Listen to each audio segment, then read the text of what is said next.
boa noite, meus queridos alunos do EJA 5. Estamos de volta, hein? Falei para vocês que era rápido, realmente só o tempo de beber uma água e retornar, tá bom, gente? Estamos de volta, então, para continuar falando sobre textos informativos, não é isso, gente? Falamos aí na primeira parte do nosso encontro sobre as características gerais, vimos aí alguns exemplos, vimos um pouco sobre o gênero verbete, olha só, dentro de um dicionário, falamos um pouquinho da diferença aí do dicionário monolíngue para o dicionário bilíngue. E aí, é claro, vamos focar nos textos jornalísticos. Vimos aí um primeiro exemplo sobre texto jornalístico, falando um pouco sobre a crise no Afeganistão, não é isso, gente? E agora vamos falar um pouquinho também sobre outro exemplo de texto informativo, sobre o texto jornalístico. Mas nesse caso aqui, olha só, vem comigo, vamos falar sobre um texto biográfico, tá, pessoal? Muito legal, muito importante vocês perceberem. Vamos lá? Esse aqui, gente, é mais um exemplo de texto informativo.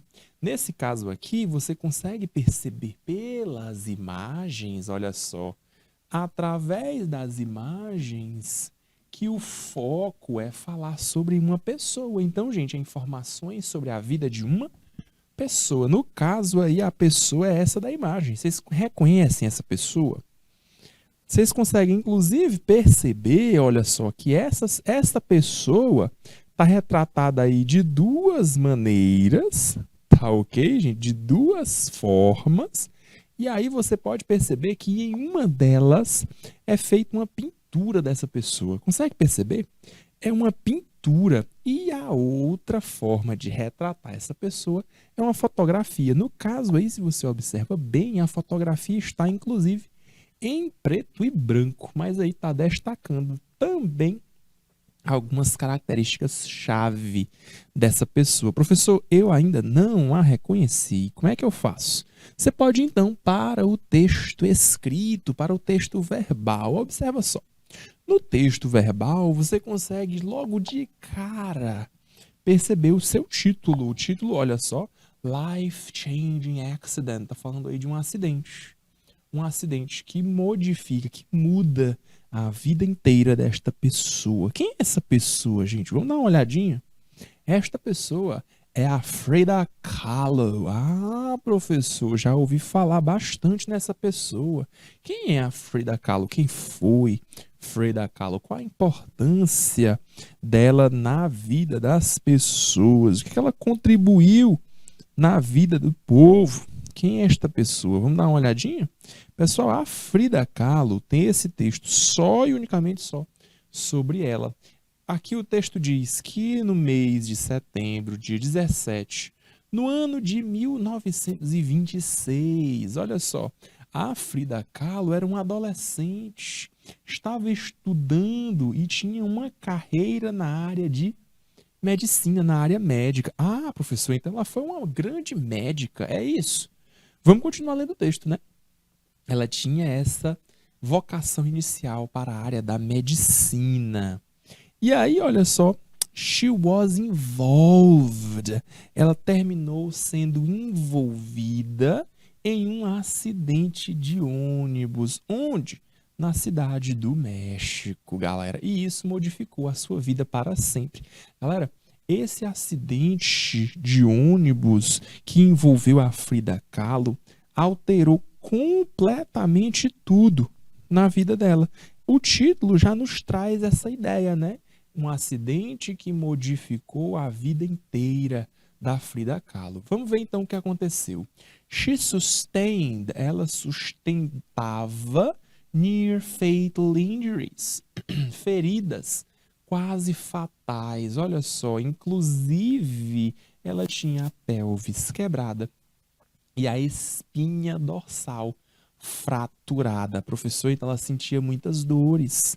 Verdade, olha aí, ó, isso resultava em dores crônicas. E isso aconteceu pelo resto de sua vida. Eita, professor, então ela teve uma vida bastante difícil, cheia de dores por conta desse acidente. Exatamente. O texto não traz essas informações, mas para quem já assistiu alguma coisa, leu alguma coisa, tem mais informações sobre a Frida Kahlo, deve saber que a Frida Kahlo não teve filhos, por exemplo, por conta dessa condição de saúde dela, que era bastante frágil. Ela chegou até a engravidar, mas não conseguia sustentar a criança, não conseguia desenvolver a criança dentro da barriga por conta dessa situação de fragilidade de saúde, né, pessoal? E aí, olha só, durante essa sua recuperação, a recuperação dela foi bem lenta. However, entretanto, a Frida Kahlo começou, olha só, a aprender a pintar. Então, gente, ela alterou completamente, olha só, essa perspectiva inicial dela. A perspectiva inicial dela era o quê? Era ser médica. E aí ela começou a pintar.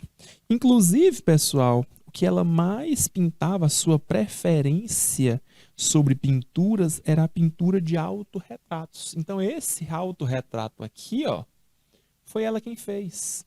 Ela mesma pintou. Ela pintou a si mesma. E ela fazia isso com maestria, viu, gente?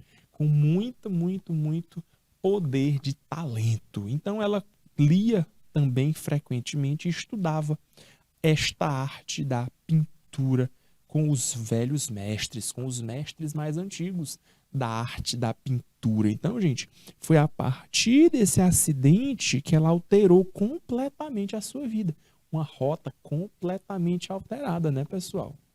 Logo, logo, she abandoned, ela abandonou esses planos de se tornar doutora, de se tornar médica, e ao invés disso, ela se tornou uma brilhante e competente artista, uma incrível artista, conhecida por suas pinturas e, é claro, com temas que se envolvem sobre identidade, o corpo humano e também sobre morte. Se você observa bem na pintura dela, gente, você consegue perceber que além do rosto dela, do retrato dela, que, é claro, fala dela mesma, as características do rosto, como as sobrancelhas mais grossas, o quase bigode ali que ela deixava bem aparente, as tranças no cabelo, a natureza juntamente com ela era sempre alvo de suas pinturas. E olha só o que tem ao redor de seu pescoço, gente.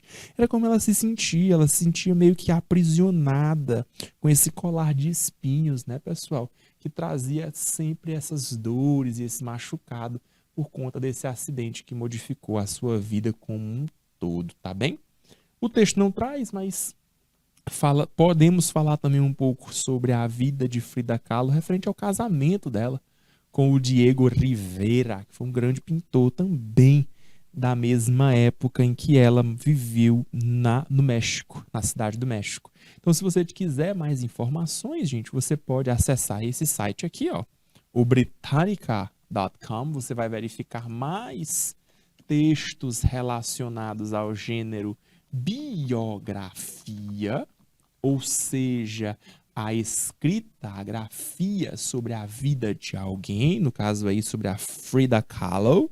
E aí, é claro, a partir de mais informações, você pode fazer esse cruzamento de informações. O que é que bate? Quais são informações importantes? Ah, professor, eu posso também procurar outras fontes. É claro, outras fontes são sempre importantes. Além, é claro, dessa daí, você pode assistir filmes, documentários, ler livros. Muitas são as opções sobre a vida de Frida Kahlo. Beleza, gente? Então aí tem um exemplo. Vamos ver mais um exemplo, galera? Esse exemplo aqui é bem legal. Esse exemplo aqui, gente, é um exemplo de texto multimodal. Professor, o que é um exemplo de texto multimodal? Gente, aí eu tenho mais de uma modalidade linguística, mais de uma modalidade semiótica. Como assim, galera? Eu tenho aí, olha só, um título, que no caso aí o título é uma pergunta. Observa só, how long does it take to decompose? Quando você encontrar essa pergunta, how long, você se refere a quanto tempo. Tá ok, gente? Quanto tempo? Então, quanto tempo leva para se decompor? Gente, você tem imagens, você tem todo um contexto. Se você perceber bem, esse contexto aí, gente, decomposição, poluição, não é qualquer tipo de poluição não é, por exemplo, poluição sonora. Não, não é esse tipo de poluição que você está falando aí, não. Não é, por exemplo, a poluição nuclear, de vestígios de armas nucleares. Não, não é nada disso, não.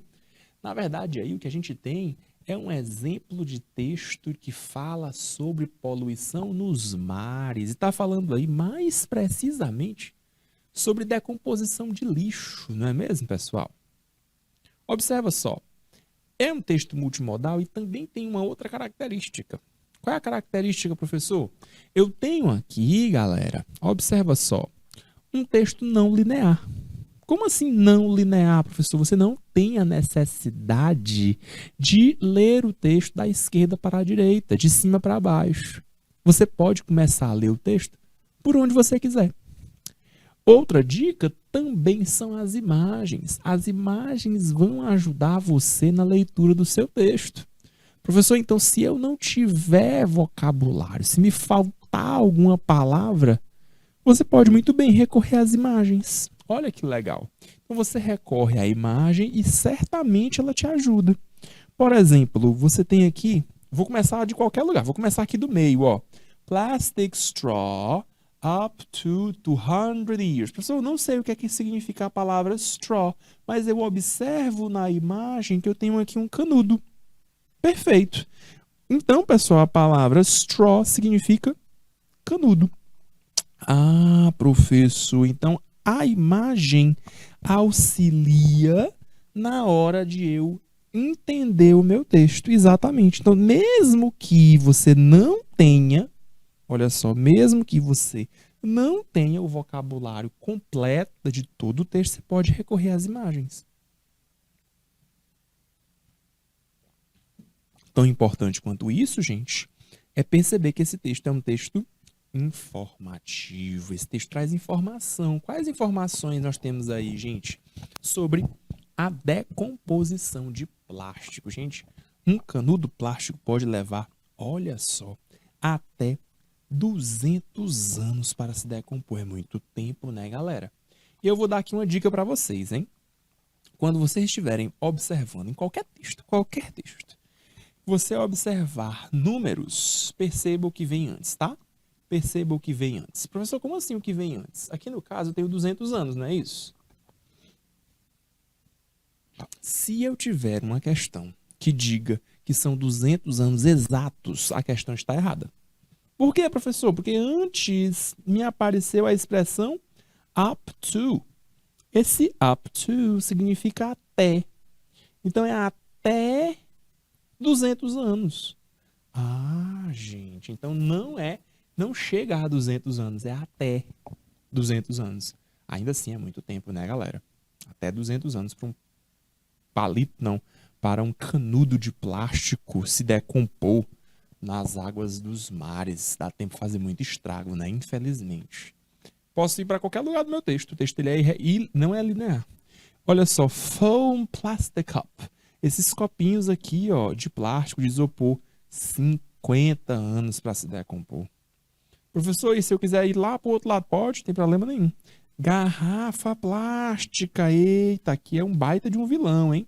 Garrafa plástica, 450 anos para se decompor. Gente, vamos colocar a mão na consciência, hein? Esse texto é um texto que fala sobre meio ambiente e certamente você precisa estar atento ao que o meio ambiente nos grita o tempo todo, a poluição dos mares por conta de plástico. Olha mais um exemplo. Eu vou para cá agora, ó. As sacolas plásticas, plastic bags. Nós temos aí, ó, de 10 a 20 anos para uma sacola plástica simples, uma sacola de supermercado, que a gente usa todos os dias. Leva esse tanto de tempo para se decompor no oceano. E por último, nós temos aqui mais um exemplo, olha só, esse six-pack holder. Nós temos aqui essas anilhas que seguram aí garrafas ou latas, não sei, a depender da bebida que você vai usar aí, que duram até 400 anos. E aí, é claro, muito tempo de poluição nas águas dos oceanos. Não é mesmo, gente? Então, aí mais um exemplo de texto informativo que nos traz muita informação. Um texto, inclusive, bem reflexivo, para a gente refletir um pouco sobre as nossas ações, como nós, seres humanos, estamos tratando o nosso meio ambiente. Aqui, gente, eu coloquei para a gente observar algumas características, né, de formação, da escrita desses textos informativos, tá bom? Então, olha só, a estrutura, the paragraph structure, qual é? A estrutura dos parágrafos dentro de textos informativos. Nós costumamos ter uma introdução, em seguida os fatos e, por fim, nós concluímos. Então, professor, na introdução, o que costuma aparecer? Costuma aparecer o que a gente chama de tópico frasal, aquela frase chave para introduzir o seu parágrafo, para trazer a ideia inicial do seu texto.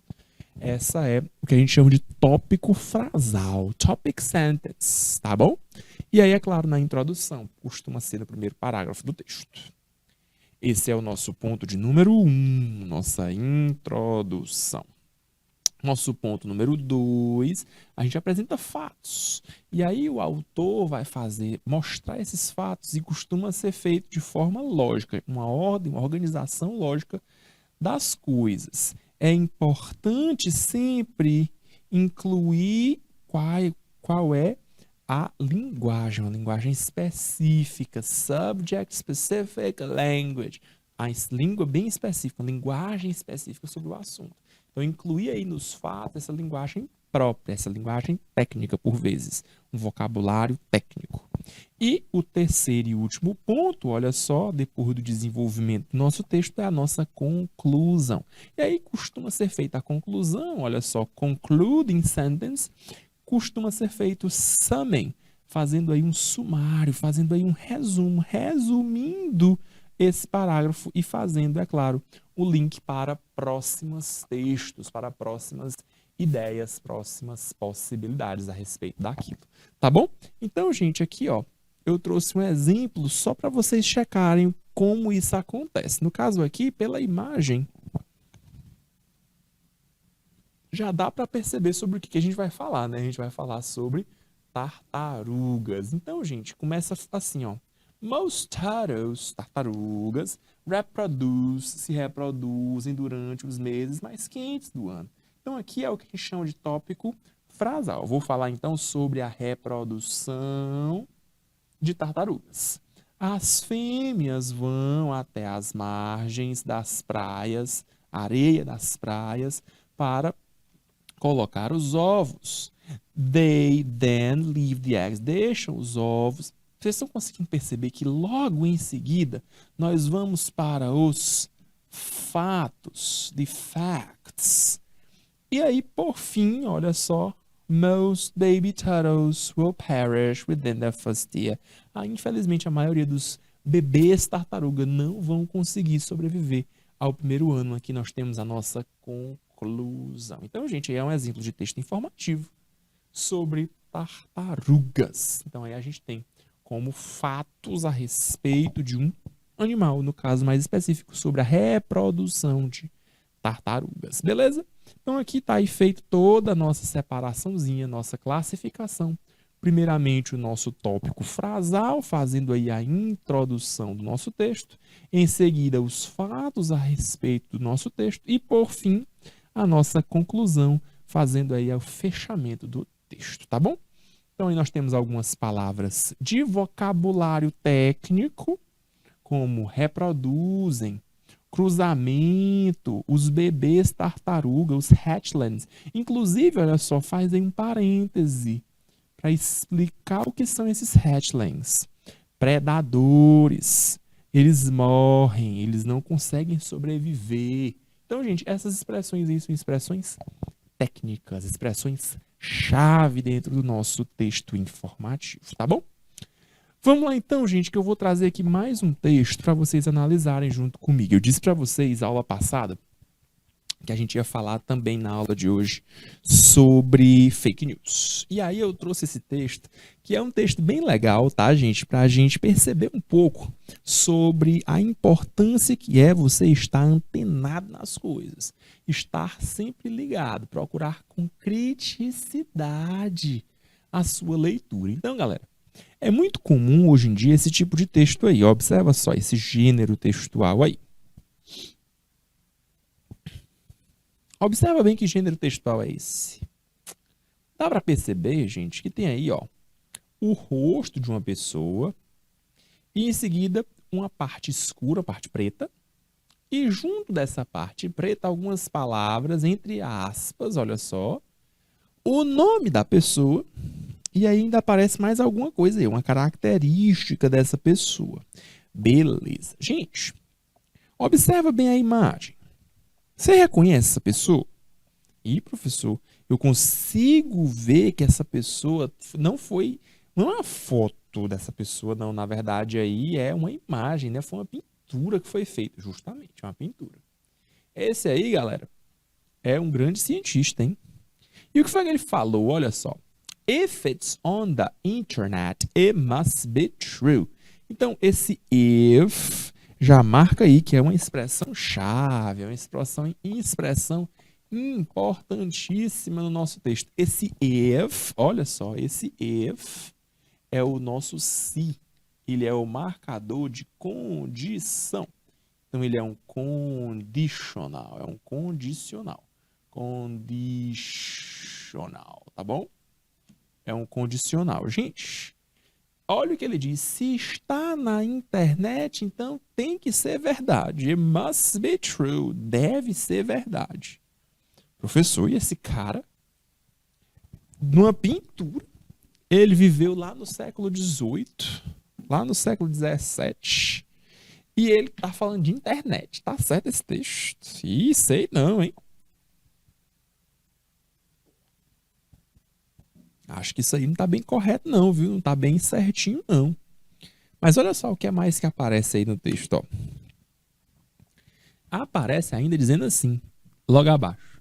Albert Einstein. Não, esse cara aí não que é o Albert Einstein não, gente.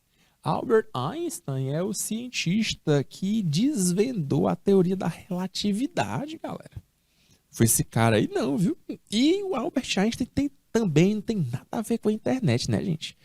O Albert Einstein, inclusive, também foi um dos pioneiros do trabalho com radioatividade. Mas não, ele tem nada a ver com isso aí não, gente. Nada a ver com isso aí não. E lá embaixo ainda diz que é o inventor da eletricidade. Não, gente. Tá tudo misturado aí, gente. Olha só. Esse cara aí da imagem, esse aí é o Isaac Newton. Não é o Albert Einstein, não. O Isaac Newton foi quem elaborou a lei da gravitação.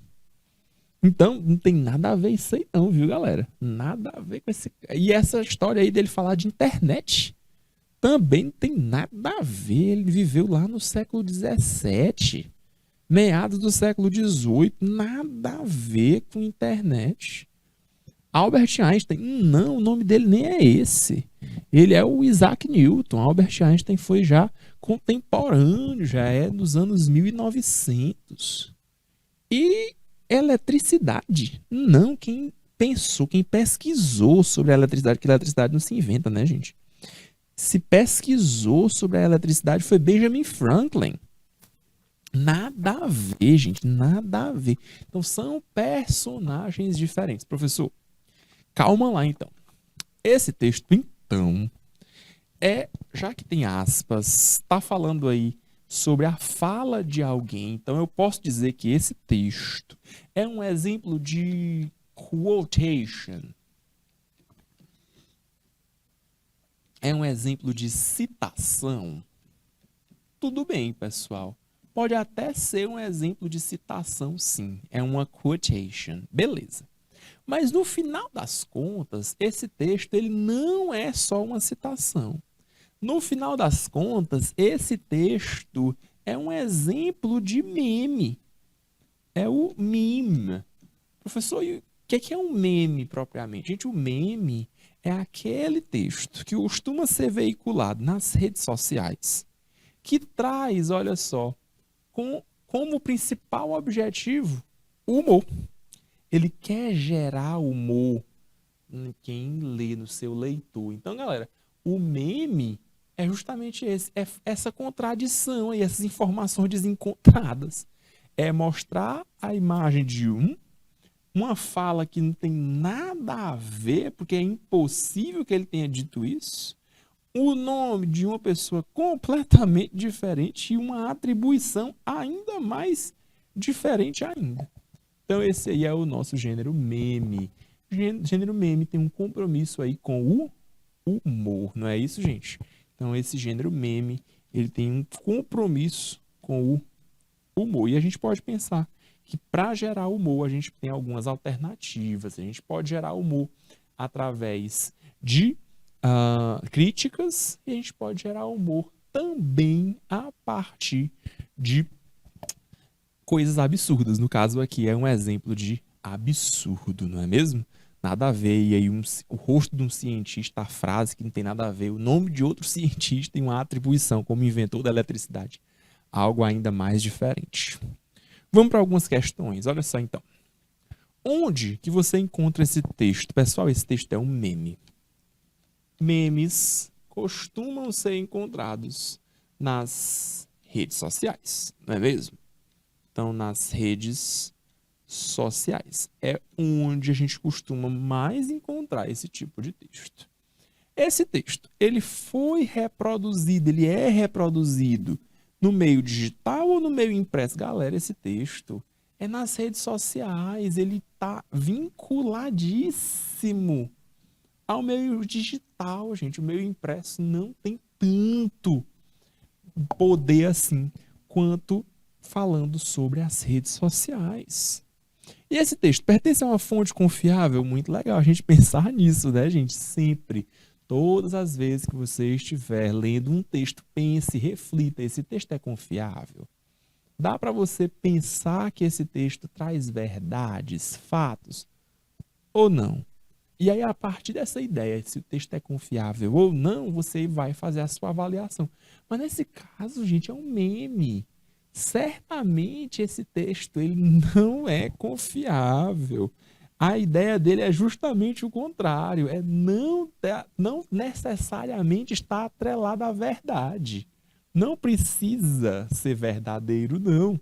Tá ok? Não precisa. Justamente por quê? Porque o objetivo central dele é produzir humor, pessoal. Qual é o gênero do discurso? No caso aqui, o gênero do discurso é o gênero meme. Falamos já sobre isso, né, galera? O gênero meme é o gênero encontrado nas redes sociais, que tem todo esse compromisso com o humor. E no caso aqui, a relação. Qual a relação entre verbal e não verbal? Gente, a relação entre o verbal e o não verbal é uma relação de oposição, né? É uma relação de oposição. Por quê? Porque a imagem tem nada a ver com aquilo que está escrito. Nada a ver, nada a ver. E é claro que é isso, é essa oposição, olha só, entre esses componentes verbal e não verbal, que gera humor.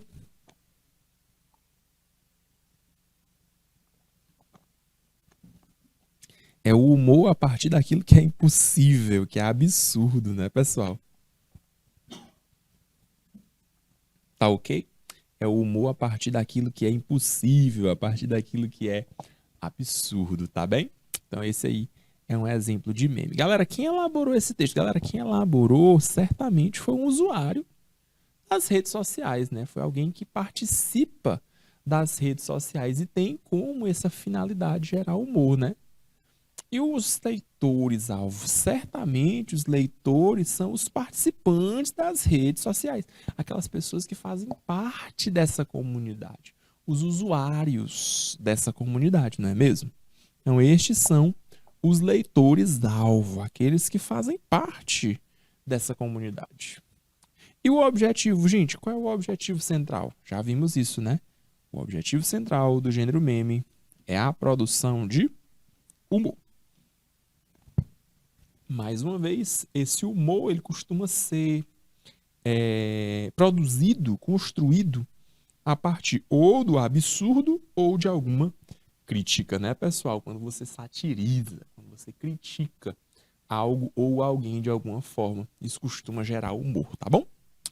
Beleza, vamos para mais um texto? Galera, esse texto aqui também é bem legal e é mais um exemplo de texto informativo. E a partir dele, a gente pode também desvendar um montão de coisa. Olha só. Na verdade, aqui eu quero que vocês observem alguns elementos para a gente poder analisar juntos. Olha só. O primeiro elemento deles é aqui no topo, ó. The Washington Post. Logo aqui em cima, quando você observa The Washington Post, você já percebe a sua fonte. Ah, professor, então aqui eu percebo que a fonte do meu texto é esse site de notícias, perfeitamente. E esse site de notícias é um site altamente confiável, é um site que tem uma tradição de ser um site que tem informações confiáveis, que tem informações que são, de maneira geral, acreditáveis. Juntamente disso, eu quero que vocês percebam o que é que você encontra em cada parte do texto. Olha só. Primeiramente, você tem aqui, ó, a headline. Já vimos isso hoje, né? A headline é a nossa manchete, é aquilo que chama a nossa atenção. O que é que chama a nossa atenção aí? Nós temos essa parte do texto, viu, galera? É importante que você perceba inicialmente. Logo em seguida, você percebe que do ladinho aqui, ó, tem um gráfico, olha só. Você tem um elemento gráfico, você tem um graphic. E aí vamos analisar juntos esse gráfico, como é que esse texto organiza as suas informações a partir da headline e do nosso gráfico, tá bom? Vamos junto então, olha só. Primeiramente, vamos para a nossa headline. A partir dela, a gente vai poder elaborar mais sentidos do nosso texto. Vamos que vamos, olha só. Aqui na nossa headline, a gente tem they, são eles. Worry, eles estão preocupados. Quem é que está preocupado com o quê? Vamos ver. Johnson & Johnson shot. Ah, professor, então está falando de shot. Está falando de vacina. Perfeito. Está falando aí de vacina. Vacina que é produzida pela Janssen. Olha só, pela Johnson & Johnson. Estão preocupados que essa vacina isn't enough. Não seja suficiente. Então, está falando aí o quê? Que um novo estudo oferece respostas, mas também está oferecendo perguntas. O que ele quer dizer com isso, gente? Que está em aberto. A gente não tem muita informação ainda a respeito disso. A gente não sabe o que é que vai acontecer. Se só uma vacina é suficiente, não sei não, hein? Professor, além disso daí, o que mais que a gente tem? A gente tem um subtítulo, se quiser acessar essas informações. E você tem outras possibilidades. Você tem, olha só, por exemplo, imagens. Por exemplo, na primeira, você pode fazer um track dessas vacinações. Você pode observar as vacinações nos Estados Unidos, estado por estado. Ah, professor, eu quero ir para outra matéria. Você pode ver, olha só, antes de viajar, pergunte a si mesmo algumas perguntas, algumas questões. Mas, professor, tudo então está girando acerca, está falando a respeito de coronavírus? Exatamente, meu querido aluno. Perceba isso, que o tema central é um só, é o coronavírus. Mas junto dele você tem outros temas, tá bom? Juntamente você tem essas perguntas sobre a Johnson & Johnson, a vacina da Janssen. Você tem perguntas sobre viagem. Você tem essa vacinação, esse rastreio da vacinação. E aí eu divido o texto, olha só. Bem que está dividido o texto ao meio. E aqui no nosso gráfico, aqui tem informação bacana, viu? Eu quero que vocês estejam ligadinhos aqui. Aqui você percebe que tem duas abas, ó. Uma aba que fala sobre mortes e outra aba que fala sobre casos. Qual delas está selecionada? Pessoal, perceba que a aba que está em laranja é a aba que está selecionada. É aquela que fala sobre os casos. Então, os casos de Covid-19 são estes os mais importantes. São eles que estão sendo retratados no nosso gráfico, tá bom? Então, perceba a importância de você saber o que está selecionado e o que não está. Casos nos Estados Unidos que são reportados por dia, cada dia. Olha que número louco, galera. Olha que número gigante. 36.000 ou melhor, 36.243.537 casos.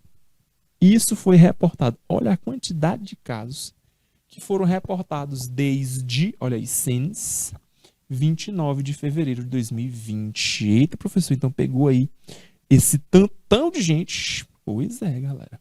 Muita gente, né, gente? Muita gente foi contaminada com o coronavírus. Galera, vamos analisar o gráfico juntos, então. A partir do gráfico, você percebe, ó, que eu tenho um ponto zero, onde não tem ninguém contaminado ainda. Isso no dia 29 de fevereiro de 2020. Professor, a pesquisa foi realizada até quando? Quando foi que parou a pesquisa? Olha só, no dia 12 de agosto de 2021. Então, gente, quando finalizou a pesquisa, qual foi o número que foi encontrado? Esse aqui, ó. 36.243.537 casos. É muita gente. E aqui ainda tem mais abas, ó, mais possibilidades. Tracking cases. Você pode fazer aí, olha só, o rastreamento, o mapeamento de casos e mortes nos Estados Unidos. Lembrando aí que o jornal The Washington Post é um jornal americano, então o foco dele é falar sobre os Estados Unidos. Vamos para algumas perguntas. Onde você encontra esse texto? A gente encontra ele no site, né, pessoal? No site de notícias.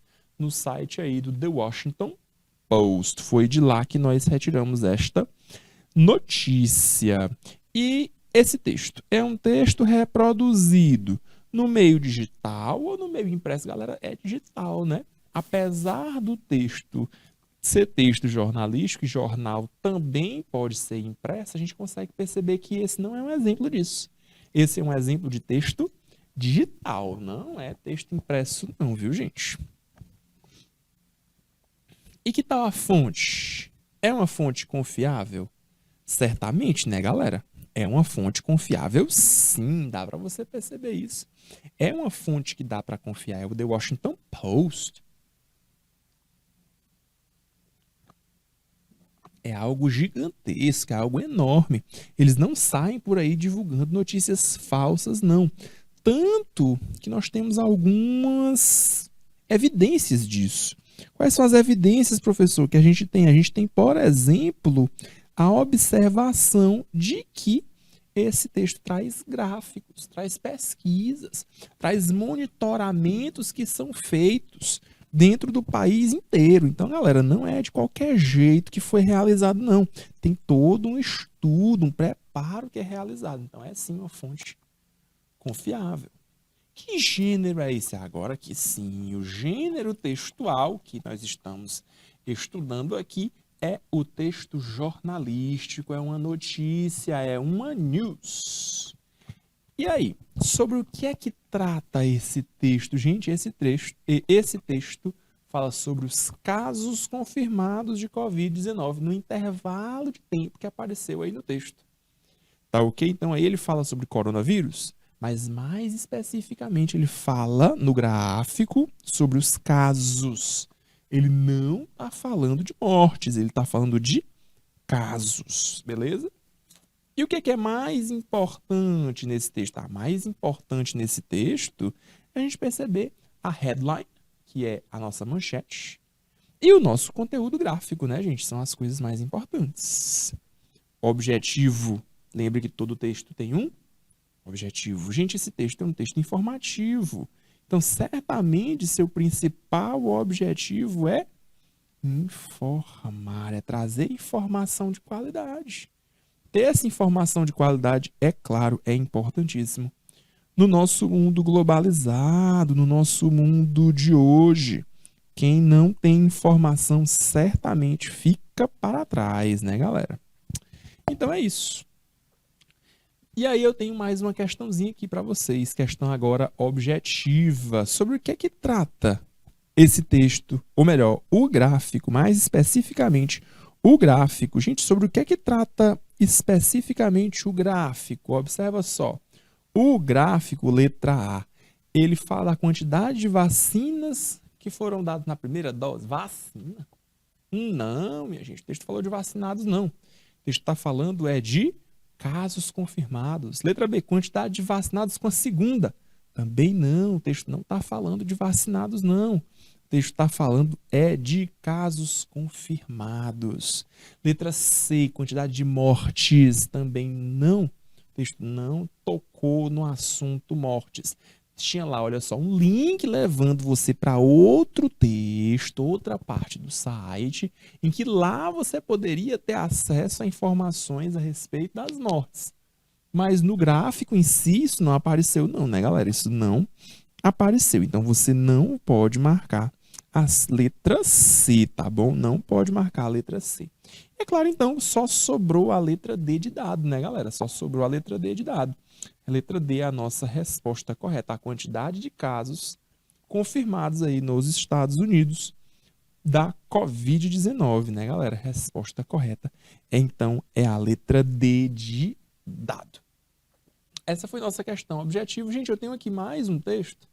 Tenho só 3 minutinhos, eu vou comentar rapidamente sobre o texto. Não vai dar tempo da gente analisar o texto como um todo, mas dá tempo, é claro, a gente dar uma olhadinha aí nesse texto, fazer só uma visão geral aí do nosso texto. Esse texto, galera, ele é bastante interessante, porque você precisa perceber algumas coisas. Olha só, a primeira delas é como que esse texto foi veiculado. Olha só, a primeira coisa é perceber que esse texto está no outdoor. Todo mundo visualiza isso? O texto está em um outdoor, olha só. Então ele está aí para ser visto. Todo mundo que quiser, todo mundo que estiver passando de moto, de carro, a pé, todo mundo pode e deve visualizar esse texto. Então aí nós temos, olha só, um exemplo de texto que tem alto índice, alto alcance. Muita gente vai observar esse texto, muita gente vai poder consumir esse texto. É importante que você perceba esta informação. Além disso, galera, é importante que a gente veja quais são os pontos centrais desse texto. O primeiro ponto que eu quero que vocês observem é a imagem, né? Na imagem, observa só, tem aí um líquido amarelo cheio de bolinhas. Professor, dá para perceber que esse aí é uma bebida alcoólica, tá falando de cerveja. Além disso, galera, dá para perceber que tem um carro, né, afundado aí na cerveja. Coitado, então. Dá para perceber que nós temos aí uma terrível combinação, que é dirigir e bebidas alcoólicas. E o texto traz a negativa, don't drink and drive, não beba e dirija. Então aí você consegue perceber que essa é a mensagem do nosso texto. Se você beber e dirigir, você vai ter problemas. Olha aí o carro afundado na bebida alcoólica. Galerinha, temos apenas 1 minuto. É o tempo de eu me despedir de vocês. É o tempo de eu dizer para vocês que foi uma honra enorme estar com vocês aqui durante essa primeira parte do ano, esse primeiro semestre, já que esta é a nossa última aula, nosso último encontro do semestre. E eu espero encontrar vocês lá na nossa primeira semana de agosto, na primeira sexta-feira de agosto, eu já vou estar ligadinho com vocês, juntinhos, no canal Educação, para que as nossas aulas de inglês sejam mais interativas e mais produtivas. Desejo a vocês, então, boas férias, muito sucesso e até lá, tá bem? Um abraço e até mais. Bye, bye. See you!